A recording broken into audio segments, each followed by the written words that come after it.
سلار جس وقت دوبارہ اپارٹمنٹ میں آیا وہ گہری نیند میں تھی۔ بیڈ روم کی لائٹ آف تھی اور ہیٹر آن تھا۔ وہ اور فرقان فجر کی نماز سے بہت دیر پہلے مسجد میں چلے جاتے اور قرآن پاک کی تلاوت کرتے تھے۔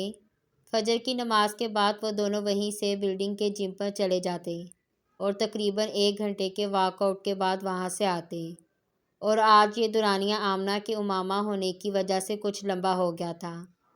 فرقان سحری کے وقت ان دونوں کے لیے کھانا لے کر آیا تھا اور وہ بھونج کا بیٹھا رہ گیا تھا۔ وہ رات کو سلار کے جس بیان کو صدمے کی وجہ سے ذہنی حالت میں ہونے والی کسی خراب کا نتیجہ سمجھ رہا تھا، وہ کوئی ذہنی خرابی نہیں تھی۔ وہ اطمینان سے اس کے سامنے بیٹھا سحری کر رہا تھا اور فرقان اسے رشک سے دیکھ رہا تھا۔ رشک کے علاوہ کوئی بھی اس پر کر بھی کیا سکتا تھا؟ کیا ہوا؟ سلار نے سحری کرتے ہوئے اس کی اتنی لمبی خاموشی پر اسے کچھ حیرانی سے دیکھا۔ فرقان اس کے سامنے بیٹھا یک ٹک اسے دیکھ رہا تھا۔ تم آج اپنی نظر اتارنا، فرقان نے بلاہور اسے کہا۔ اچھا، وہ ہنس پڑا۔ اس سے زیادہ احمقانہ بات کم از کم اس گفتگو کے بعد کوئی نہیں کر سکتا تھا۔ میں مذاق نہیں کر رہا، فرقان نے اپنے گلاس میں پانی ڈالتے ہوئے بے حد سنجیدگی سے کہا۔ جو کچھ ہوا تھا اسے سمجھنے سے زیادہ اسے ہضم کرنے میں اسے دقت ہو رہی تھی۔ کسی کو بھی ہو سکتی تھی، سوائے سامنے بیٹھے ہوئے اس شخص کے جو اس وقت کانٹے کے ساتھ آملیٹ کا آخری ٹکڑا اپنے منہ میں رکھ رہا تھا۔ اور اگر کوئی صدقہ وغیرہ دے سکوں تو وہ بھی بہتر ہے، فرقان نے اس کے رد عمل کو مکمل طور پر نظر انداز کرتے ہوئے کہا۔ سلار اب بھی خاموش رہا۔ آمنہ سحری نہیں کرے گی؟ فرقان کو یکدم خیال آیا۔ سو رہی ہے وہ ابھی، میں الارم لگا آیا ہوں، ابھی کافی وقت ہے سحری کا ٹائم ختم ہونے میں، سلار نے کچھ لاپرواہی سے اس سے کہا۔ فرقان اب بس کرو۔ اس سے بات کرتے کرتے وہ ایک بار پھر فرقان کی نظروں سے جھنجھلایا۔ وہ پھر اسے ویسے ہی دیکھ رہا تھا۔ مجھے اس طرح آنکھیں پھاڑ کر دیکھنا بند کرو، اس نے اس بار کچھ خفگی سے فرقان سے کہا۔ تم تو بہت نیک آدمی ہو سلار، اللہ تم سے بہت خوش ہے۔ وہ آملیٹ کا ایک اور ٹکڑا لیتے لیتے فرقان کی بات پر ٹھٹک گیا۔ اس کی بھوک یکدم ختم ہو گئی تھی۔ مزید ایک لفظ کہے بغیر اس نے پلیٹ پیچھے ہٹا دی اور اپنے برتن اٹھا کر اندر کچن میں لے گیا۔ وہ خوشی، سرشاری، اطمینان اور سکون کچھ دیر پہلے جیسے اس کے پورے وجود سے چھلک رہا تھا۔ فرقان نے پلک جھپکتے اسے دھواں بن کر غائب ہوتے دیکھا۔ مسجد کی طرف جاتے ہوئے فرقان نے بالآخر اس سے پوچھا تھا، اتنے چپ کیوں ہو گئے ہو؟ وہ اسی طرح خاموشی سے چلتا رہا۔ میری کوئی بات بری لگی ہے؟ وہ اب بھی خاموش رہا۔ مسجد کے دروازے پر اپنے جوگرز اتار کر اندر جانے سے پہلے اس نے فرقان سے کہا، مجھے تم سب کچھ کہہ لینا فرقان، لیکن کبھی نیک آدمی مت کہنا۔ فرقان کچھ بول نہیں سکا۔ سلار مسجد میں داخل ہو گیا تھا۔ امامہ کی آنکھ 11 بجے سیل فون پر آنے والی ایک کال سے کھلی تھی۔ وہ ڈاکٹر صفد علی تھے۔ ان کی آواز سنتے ہی اس کا دل بھر آیا تھا۔ میں نے آپ کو نیند سے جھگوڑا، وہ معذرت خواہ انداز میں بولے۔ انہوں نے اس کی رندی ہوئی آواز پر غور نہیں کیا تھا۔ نہیں، میں اٹھ گئی تھی، اس نے بستر سے اٹھتے ہوئے جھوٹ بولا۔ وہ اس کا حال حوال پوچھتے رہے۔ وہ بڑے بوجھل دل کے ساتھ تقریباً حالیہ ذہنی کے عالم میں ہوں ہاں میں جواب دیتی رہی۔ چند منٹ اور بات کرنے کے بعد انہوں نے فون بند کر دیا۔ کال ختم کرتے ہوئے اس کی نظر اپنے سیل فون میں چمکتے ہوئے نام پر پڑی تھی۔ وہ چونک اٹھی۔ اسے فوری طور پر یاد نہیں آیا کہ اس نے سلار کا نام اور فون نمبر کب محفوظ کیا تھا۔ یقیناً یہ بھی اسی کا کارنامہ ہوگا۔ اس نے اس کا SMS پڑھنا شروع کیا۔ پلیز جاگنے کے بعد مجھے میسج کرنا، مجھے ضروری بات کرنا ہے۔ اسے نہ جانے کیوں اس کا میسج پڑھ کر غصہ آیا۔ السلام علیکم۔ بڑی جلدی یاد آ گئی ہے، وہ میسج کا ٹائپ چیک کرتے ہوئے بڑبڑائی۔ وہ شاید 10:50 پر آیا تھا۔ اگر آفس جاتے ہوئے اس سے میں یاد نہیں آئی تو آفس میں بیٹھ کر کیسے آ سکتی ہوں؟ وہ اس وقت اس سے جی بھر کر بدگمان ہو رہی تھی۔ اور شاید ٹھیک ہی ہو رہی تھی۔ وہ پچھلی رات کے لیے چیف گیسٹ کی تھی اور اگلی صبح وہ اس کے ساتھ بن بلائے مہمان جیسا سلوک کر رہا تھا۔ کم از کم امامہ اس وقت یہی محسوس کر رہی تھی، اور اس وقت وہ باتیں سوچ رہی تھی جو سلار کے وہم و گمان میں بھی نہیں تھی۔ وہ کچھ عجیب انداز پہ خود ترسی کا شکار ہو رہی تھی۔ اس نے کمبر طے کرتے ہوئے بستر ٹھیک کیا اور بیڈ روم سے باہر نکل آئی۔ اپارٹمنٹ کی خاموشی نے اس کی اداسی میں اضافہ کیا تھا۔ کھڑکیوں سے سورج کی روشنی اندر آ رہی تھی۔ کچن کے سنک میں وہ برتن ویسے ہی موجود تھے جس طرح وہ چھوڑ کر گئی تھی۔ ہاں، وہ بھلا کیوں دھوتا؟ یہ سارے کام تو ملازموں کے ہوتے ہیں، لیکن میں تو نہیں دھوؤں گی، چاہے ایک ہفتہ ہی پڑے رہیں۔ میں ملازمہ نہیں ہوں۔ ان برتنوں کو دیکھ کر اس کی خفگی میں کچھ اور اضافہ ہو گیا۔ اس وقت وہ ہر بات منفی انداز میں لے رہی تھی۔ وہ بیڈ روم میں آئی تو اس کا سیل فون بج رہا تھا۔ ایک لمحہ کے لیے اس کا خیال آیا کہ شاید سلار کی کال ہو، لیکن وہ مریم کی کال تھی۔ امامہ کا حال حوال پوچھنے کے بعد اس نے بڑے اشتیاق کے عالم میں امامہ سے پوچھا، سلار نے منہ دکھائی میں کیا دیا تمہیں؟ امامہ چند لمحے بول نہیں سکی۔ اس نے تو کوئی تحفہ نہیں دیا تھا۔ اسے سلار کے نامہ اعمال میں جا کر اور گناہ کا اضافہ ہو گیا تھا۔ کچھ بھی نہیں، امامہ نے کچھ دل شکستہ انداز میں کہا۔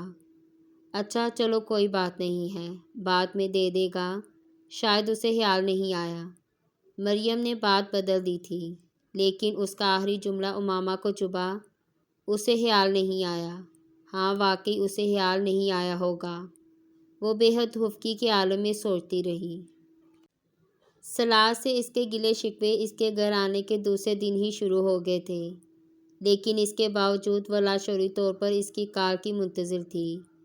کہیں نہ کہیں اسے اب بھی امید تھی کہ وہ کم از کم دن میں ایک بار تو اسے کال کرے گا، کم از کم ایک بار۔ ایک لمحے کو اسے خیال آیا کہ اسے میسج کر کے اسے اپنے ہونے کا احساس تو دلانا چاہیے، لیکن دوسرے ہی لمحے اس نے اس خیال کو ذہن سے جھٹک دیا۔ وہ بے حد بے دلی سے اپنے کپڑے نکال کر نہانے کے لیے چلی گئی۔ واش روم سے باہر نکلتے ہی اس نے سب سے پہلے سیل فون چیک کیا تھا۔ وہاں کوئی میسج تھا اور نہ کوئی مسڈ کال۔ چند لمحے وہ سیل فون کو پکڑے بیٹھی رہی، پھر اس نے اپنی ساری انا اور غصے کو بالائے طاق رکھ کر اسے میسج کر دیا۔ اس کا خیال تھا وہ اسے فوراً کال کرے گا، لیکن اس کا یہ خیال غلط ثابت ہوا تھا۔ 5 منٹ، 10 منٹ، 15 منٹ، اس نے اپنی انا کا کچھ اور مٹی کرتے ہوئے اسے میسج کیا۔ 5 دفعہ میسج بھی تو نہیں ہے۔ اس نے اپنی عزت نفس کی ملامت سے بچنے کے لیے بے حد کمزور طویل تلاش کی۔ آج کل ویسے بھی نیٹ ورک اور سگنلز کا اتنا زیادہ مسئلہ ہے۔ عزت نفس نے اسے جواباً ڈوب مرنے کے لیے کہا تھا۔ فون اب بھی نہیں آیا تھا۔ لنچ بریک کے باوجود ماہ رمضان نہ ہوتا تو شاید وہ اس وقت اپنی عزت نفس کو اس کے لنچ میں مصروف ہونے کا بہانہ پیش کرتی۔ اب وہ واقعی ناخوش تھی، بلکہ ناخوش سے بھی زیادہ۔ اب اس کا دل رونے کو چاہ رہا تھا۔ کچھ دیر بعد اس نے سلار کے سیل پر کال کی۔ 2 بیلز کے بعد کال کسی لڑکی نے ریسیو کی۔ ایک لمحے کے لیے امامہ کی سمجھ میں نہیں آیا۔ وہ سلار کی بجائے کسی لڑکی کی آواز کی توقع نہیں کر رہی تھی۔ میں آپ کی کیا ہیلپ کر سکتی ہوں میم؟ لڑکی نے بڑی شائستگی کے ساتھ اس سے پوچھا۔ مجھے سلار سے بات کرنی ہے، اس نے کچھ تذبذب سے کہا۔ سلار سکندر صاحب تو ایک میٹنگ میں ہیں۔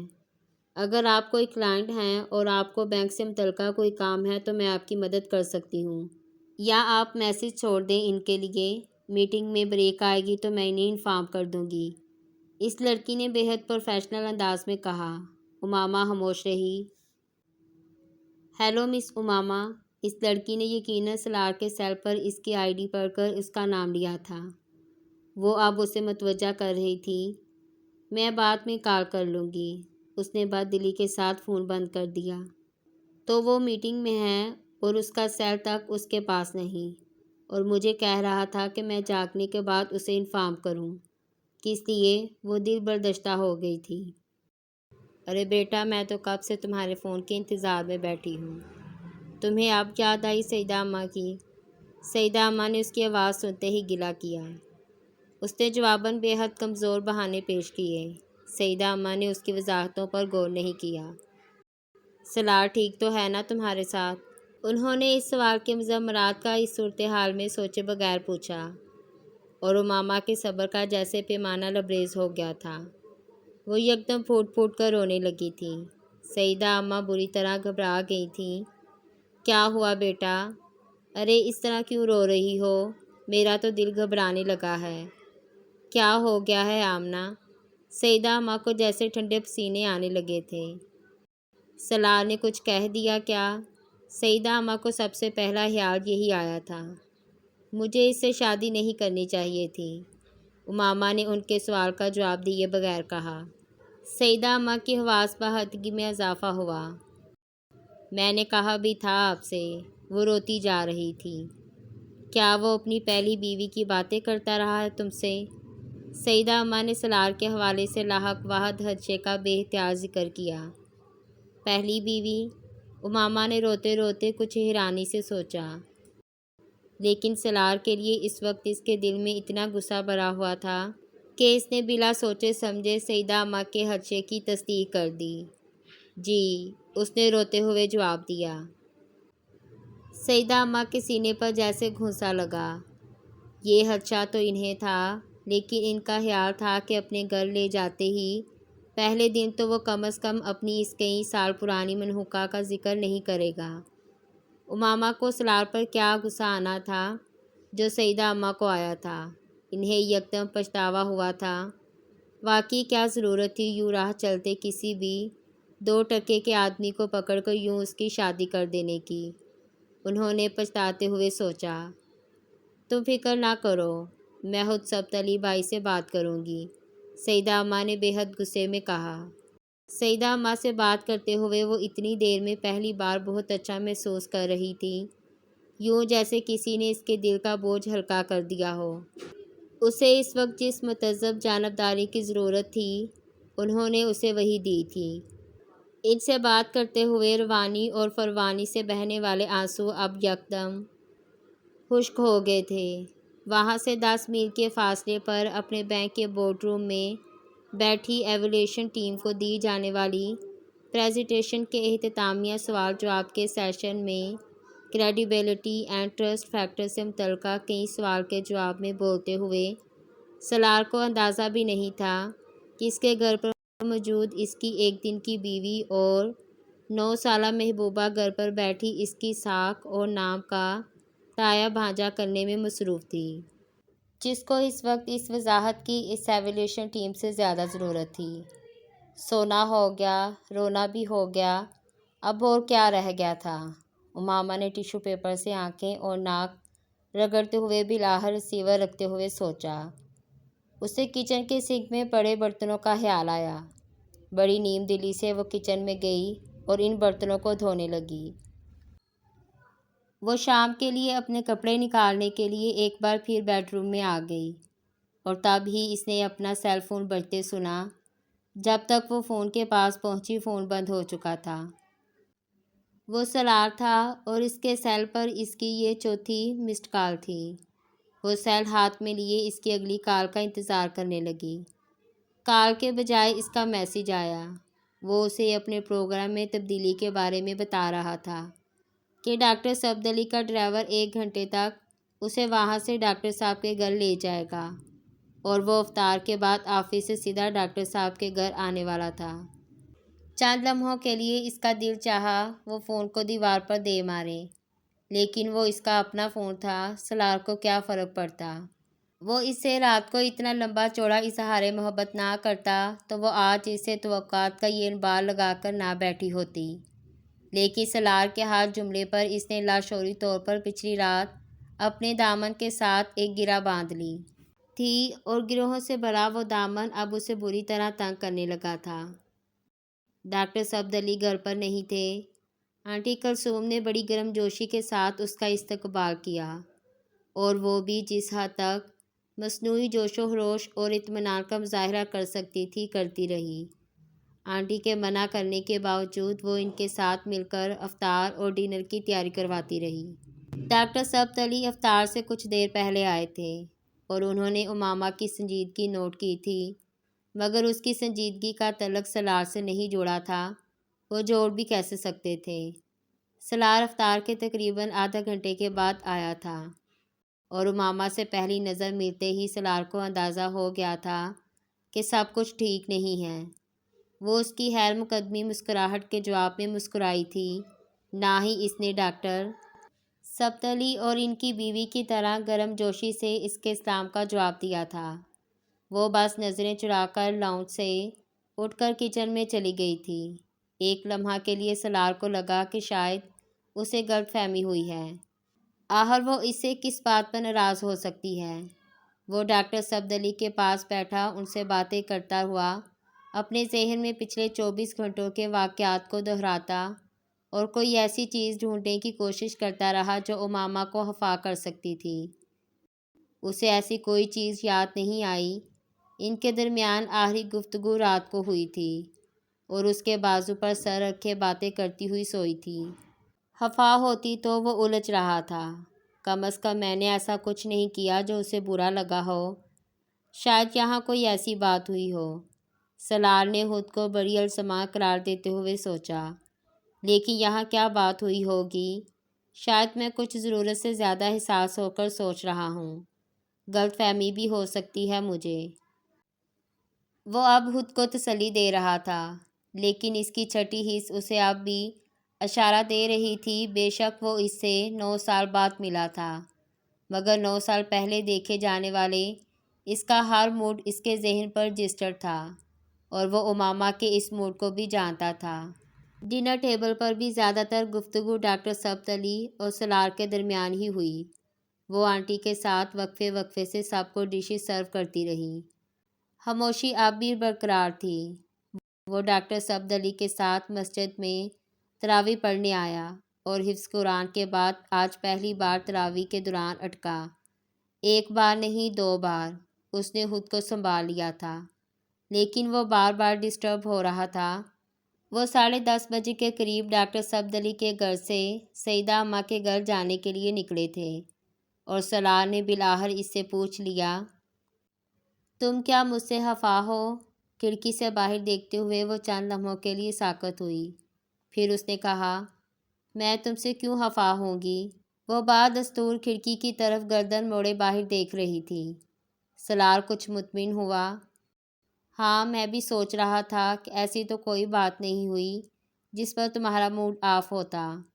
کھڑکی سے باہر دیکھتے ہوئے امامہ نے اس کی بات سنی اور اس کی برہمی کچھ اور بڑھی، یعنی میں عقل سے پیدل ہوں جو بلا وجہ اپنا موڈ آف کرتی پھر رہی ہوں، اور اس نے میرے رویے اور حرکتوں کا نوٹس ہی نہیں لیا۔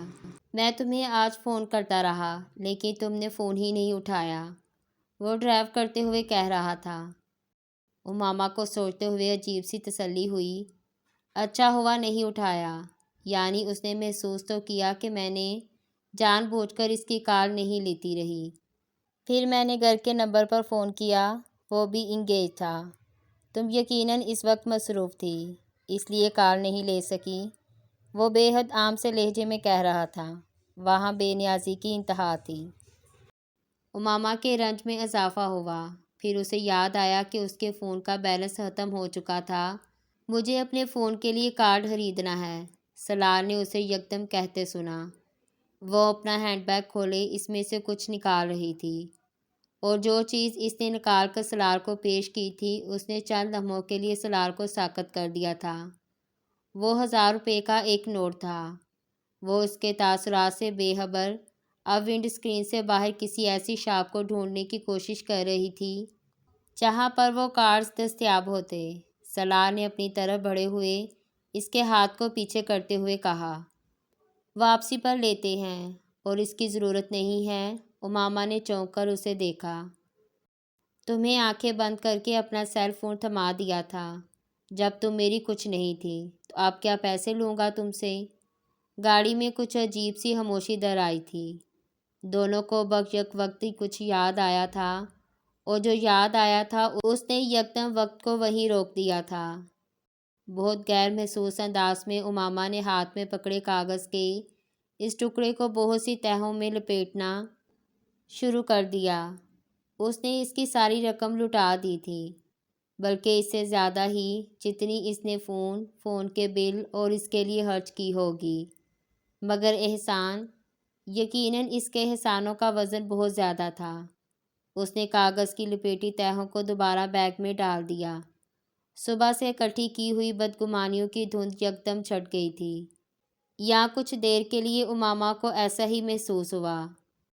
باہر سڑک پر دھند تھی اور وہ بڑی احتیاط سے گاڑی چلا رہا تھا۔ امامہ کا دل چاہا وہ اس سے کچھ بات کرے، لیکن وہ خاموش تھا، شاید کچھ سوچ رہا تھا یا لفظ ڈھونڈ رہا تھا۔ آج سارا دن کیا کرتی رہی تم؟ اس نے بلاخر گفتگو کا دوبارہ آغاز کرنے کی کوشش کی تھی۔ پورا دن فلیش کی طرح امامہ کی آنکھوں کے سامنے سے گزر گیا۔ امامہ کو ندامت ہوئی، وہ جو کچھ کرتی رہی تھی اسے بتا نہیں سکتی تھی۔ میں سوتی رہی، اس نے پورے دن کو 3 لفظوں میں سمیٹ دیا۔ ہاں، مجھے اندازہ تھا، جاگ رہی ہوتی تو میری کال ضرور ریسیو کرتی۔ ایک بار پھر خاموشی چھا گئی۔ پاپا، ممی اور انیتا آ رہے ہیں کل شام، سلار نے کچھ دیر کے بعد کہا۔ امامہ نے چونک کر اسے دیکھا۔ تم سے ملنے کے لیے؟ اس نے مزید اضافہ کیا۔ اور بلاخر سسرال کے ساتھ اس کا پہلا رابطہ ہونے والا تھا۔ امامہ کو اپنے پیٹ میں گرہیں لگتی محسوس ہوئیں۔ تم نے انہیں میرے بارے میں بتایا ہے؟ اس نے بے حد نپے تلے الفاظ میں پوچھا۔ نہیں، فی الحال نہیں، لیکن آج بتاؤں گا پاپا کو فون پر، وہ ونڈ اسکرین سے باہر دیکھتے ہوئے کہہ رہا تھا۔ امامہ نے اس کے چہرے کو پڑھنے کی کوشش کی۔ کوئی پریشانی، تشویش، اندیشہ، خدشہ، خوف، پچھتاوا، وہ کچھ بھی پڑھنے میں ناکام رہی۔ اس کا چہرہ بے تاثر تھا، اور اگر اس کے دل میں کچھ تھا بھی تو وہ اسے بڑی مہارت سے چھپائے ہوئے تھا۔ سلار نے اس کی کھوجتی نظروں کو اپنے چہرے پر محسوس کیا۔ اس نے امامہ کو دیکھا اور مسکرایا۔ امامہ نے بے اختیار نظریں ہٹائیں۔ انیتا کی فلائٹ 5:30 بجے اور پاپا کی 7 بجے ہے۔ میں کل بینک سے جلدی ایئرپورٹ چلا جاؤں گا، پھر ممی اور پاپا کو ساتھ لے کر میرا خیال ہے 9 یا 9:30 بجے تک گھر پہنچوں گا۔ یہ تم نے کیا پہنا ہوا ہے؟ سلار نے یکدم اس کے لباس کی طرف متوجہ ہوتے ہوئے کہا۔ 3 گھنٹے 45 منٹ کے بعد بلاخر تمہیں یاد آ گیا کہ میں نے کچھ پہنا ہوا ہے؟ یہ سوچ کر امامہ کی خفگی میں کچھ اور اضافہ ہوا۔ کپڑے، امامہ نے جواب دیا۔ سلار اس کی بات پر بے اختیار ہنسا۔ جانتا ہوں کپڑے پہنے ہیں، اسی لیے تو پوچھ رہا ہوں۔ امامہ گردن موڑ کر کھڑکی سے باہر دیکھنے لگی کہ اب وہ تعریف کرے گا۔ اس نے سوچا، دیر سے ہی صحیح، لیکن اسے میرے کپڑے نظر تو آئے۔ اس کی خفگی میں کچھ اور کمی ہوئی۔ کون سا کلر ہے یہ؟ سلار نے اپنے پیروں پر پہلی کلہاڑی ماری۔ کھڑکی سے باہر دیکھتے ہوئے امامہ کا دل چاہا وہ چلتی گاڑی کا دروازہ کھول کر باہر کود جائے۔ 3.25 گھنٹے میں وہ اس کے کپڑوں کا رنگ بھی نہیں پہچان سکا تھا۔ اس کا مطلب تھا کہ اس نے اسے غور سے دیکھا نہیں تھا۔ پتہ نہیں، اس نے اسی طرح کھڑکی سے باہر جھانکتے ہوئے بے حد سرد مہری سے کہا۔ ہاں، میں بھی اندازہ نہیں کر سکا۔ آج کل خواتین پہنتی بھی تو بڑے عجیب عجیب کلر ہیں۔ سلار نے اس کے لہجے پر غور کیے بغیر عام سے انداز میں کہا۔ وہ زنک اور کاپر کے سب سے زیادہ ان شیڈ کو عجیب کہہ رہا تھا۔ امامہ کو رنج ہوا۔ سلار شوہروں کی طرح ہی غلطیاں دہرا رہا تھا۔ اس بار امامہ کا دل تک نہیں چاہا کہ وہ اس کی بات کا جواب دے۔ وہ اس قابل نہیں تھا۔ اسے یاد آیا اس نے کل بھی اس کے کپڑوں کی تعریف نہیں کی تھی۔ کپڑے؟ اس نے تو اس کی بھی تعریف نہیں کی تھی۔ اظہار محبت کیا تھا اس نے، لیکن تعریف؟ ہاں، تعریف تو نہیں کی تھی اس نے۔ وہ جیسے پچھلی رات کو یاد کرتے ہوئے تصدیق کر رہی تھی۔ اسے دکھ ہوا۔ کیا وہ اسے اتنی بھی خوبصورت نہیں لگی تھی کہ وہ ایک بار ہی کہہ دیتا؟ کوئی ایک جملہ، ایک لفظ، کچھ بھی نہیں۔ وہ ایک بار پھر خود ترسی کا شکار ہونے لگی۔ عورت اظہار محبت اور ستائش کو کبھی ہم معنی نہیں سمجھتی۔ یہ کام مرد کرتا ہے اور غلط کرتا ہے۔ ڈرائیونگ کرتے ہوئے سلار کو اندازہ نہیں ہوا کہ گفتگو کے لیے موضوعات کی تلاش میں ادھر ادھر کی باتیں کرتے اس نے کس قدر سنگین موضوع کو چھیڑ دیا تھا۔ وہ بڑے اطمینان سے جیسے ایک بارودی سرنگ کے اوپر پاؤں رکھ کر کھڑا ہو گیا تھا جو اس کے پاؤں اٹھاتے ہی پھٹ جاتی۔ سیدہ اماں کی گلی میں گاڑی پارک کرنے کے بعد سلار نے ایک بار پھر امامہ کے موڈ میں تبدیلی محسوس کی۔ اس نے ایک بار پھر اسے اپنا وہم و گردانہ ابھی کچھ دیر پہلے ڈاکٹر صفد علی کے گھر پر بھی غلط فہمی کا شکار رہا۔ آخر کیا ہو گیا ہے مجھے؟ وہ بلا کیوں صرف 24 گھنٹے میں مجھ سے ناراض ہوتی پھرے گی؟ اس نے اطمینان سے سوچا۔ سیدہ اماں دروازہ کھولتے ہی امامہ سے لپٹ گئی تھی۔ چند لمحوں بعد وہ آنسو بہا رہی تھیں۔ سلار جذبس ہوا۔ آخر اتنے عرصے سے وہ اکٹھے رہ رہی تھیں، یقیناً دونوں ایک دوسرے کو مس کر رہی ہوں گی۔ اس نے بلاخر خود کو سمجھایا۔ سیدہ اماں نے سلار کے سلام کا جواب دیا، نہ ہی ہمیشہ کی طرح اسے گلے لگا کر پیار کیا۔ انہوں نے امامہ کو گلے لگایا، اس سے لپٹ کر آنسو بہائے اور پھر اسے لے کر اندر چلی گئی۔ وہ ہکا بکا دروازے میں ہی کھڑا رہ گیا تھا۔ انہیں کیا ہوا؟ وہ پہلی بار بری طرح کھٹکا تھا۔ اپنے احساس کو وہم سمجھ کر جھٹکنے کی کوشش اس بار کامیاب نہیں ہوئی۔ کچھ غلط تھا، مگر کیا؟ وہ کچھ دیر وہیں کھڑا رہا، پھر اس نے پلٹ کر بیرونی دروازہ بند کیا اور اندر چلا گیا۔ وہ دونوں کچھ باتیں کر رہی تھیں، اسے دیکھ کر یکدم چپ ہو گئیں۔ سلار نے امامہ کو اپنے آنسو پونچھتے دیکھا۔ وہ ایک بار پھر ڈسٹرب ہوا۔ میں چائے لے کر آتی ہوں۔ بادام اور گاجر کا حلوہ بنایا ہے آج میں نے۔ سیدہ اماں یہ کہتے ہوئے کھڑی ہوئیں۔ سلار نے بے اختیار انہیں ٹوکا۔ سیدہ اماں کسی چیز کی ضرورت نہیں ہے، ہم لوگ کھانا کھا کر آئے ہیں اور چائے بھی پی لی ہے، صرف آپ سے ملنے کے لیے آئے ہیں۔ وہ کہتے کہتے رک گیا۔ اسے احساس ہوا کہ وہ پیشکش سرے سے اسے کی ہی نہیں گئی تھی۔ سیدہ اماں مکمل طور پر امامہ کی طرف متوجہ تھیں اور امامہ اسے کچھ کھانے پینے میں متعامل نظر نہیں آئیں۔ میں کھاؤں گی اور میں آپ کے ساتھ چلتی ہوں، آپ کس طرح اٹھائیں گی برتن؟ امامہ نے سیدہ اماں سے کہا اور پھر ان کے ساتھ ہی کچن میں چلی گئیں۔ سلار ہونکوں کی طرح وہاں بیٹھا رہ گیا۔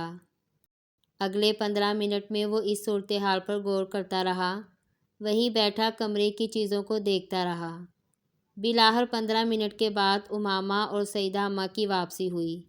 اسے امامہ کی آنکھیں پہلے سے کچھ زیادہ سرخ اور متورم لگیں۔ یہی حال کچھ اس کی ناک کا تھا۔ وہ یقیناً کچن میں روتی رہی تھی، مگر کس لیے؟ وہ اب الجھ رہا تھا۔ کم از کم اب وہ آنسو اسے سیدہ اماں اور اس کی باہمی محبت اور یگانگت کا نتیجہ نہیں لگ رہے تھے۔ سیدہ اماں کے چہرے اور آنکھوں میں اسے پہلے سے بھی زیادہ سرد مہری نظر آئی۔ اسے اس وقت چائے میں دلچسپی تھی، نہ کسی حلوے کی طلب۔ کچھ بھی کھانا اس کے لیے بدہضمی کا باعث ہوتا، لیکن جو ماحول یکدم وہاں بن گیا تھا اس نے اسے ضرورت سے زیادہ محتاط کر دیا تھا۔ کسی انکار کے بغیر اس نے خاموشی سے پلیٹ میں تھوڑا سا حلوہ نکالا۔ امامہ نے ڈاکٹر صفد علی کے گھر کی طرح یہاں بھی اس سے پوچھے بغیر اس کی چائے میں 2 چمچ چینی ڈال کر اس کے سامنے رکھ دی، پھر اپنی پلیٹ میں لیا ہوا حلوہ کھانے لگی۔ چند منٹوں کی خاموشی کے بعد بلاخر سیدہ اماں کی قوت برداشت جواب دے گئی تھی۔ اپنے ہاتھ میں پکڑی پلیٹ ایک طرف رکھتے ہوئے انہوں نے اپنی عینک کو ناک پر ٹھیک کرتے ہوئے تیز نظروں سے سلار کو گھورا۔ بیویوں کے بڑے حقوق ہوتے ہیں۔ اپنی پلیٹ میں ڈالے حلوے کو چمچ سے ہلاتے سلار ٹھٹکا۔ اس نے پہلے سیدہ اماں کو دیکھا، پھر امامہ کو۔ وہ بھی ٹھٹکی تھی اور کچھ گڑبڑائی تھی۔ سلار کی پیٹھ پیچھے اس کی برائی اور اسے گلے شکوے کرنا اور بات تھی، مگر اس کے سامنے بیٹھ کر وہی کچھ دہرانا، خاص طور پر جب ان الزامات کا کچھ حصہ کسی جھوٹ پر مبنی ہو، وہ واقعی گھبرا گئی تھی۔ سلار کو یہ سوال نہیں تبصرہ لگا۔ جی، اس نے ان کی تائید کی۔ وہ مرد دوزخ میں جاتے ہیں جو اپنی بیویوں کو تنگ کرتے ہیں۔ سیدہ اماں نے اگلا جملہ بولا۔ اس بار سالار فوری طور پر تائید نہیں کر سکا۔ وہ خود مرد تھا اور شوہر بھی، لاکھ وہ امامہ پر مرتا ہو، لیکن بیوی کی موجودگی میں اس تبصرے کی تائید اپنے پاؤں پر کلہاڑی مارنے کے مصادق تھا۔ وہ شادی کے دوسرے ہی دن اتنی فرما برداری نہیں دکھا سکتا تھا جس پر وہ بعد میں ساری عمر پچھتاتا۔ اس بار کچھ کہنے کی بجائے اس نے چائے کا کپ ہونٹوں سے لگا لیا۔ اس کی خاموشی نے سیدہ اماں کو کچھ اور تپا دیا۔ دوسروں کے دل کو دکھانے والے کو اللہ کبھی معاف نہیں کرتا۔ سالار نے حلوہ کھاتے کھاتے اس جملے پر غور کیا، پھر تائید میں سر ہلا دیا۔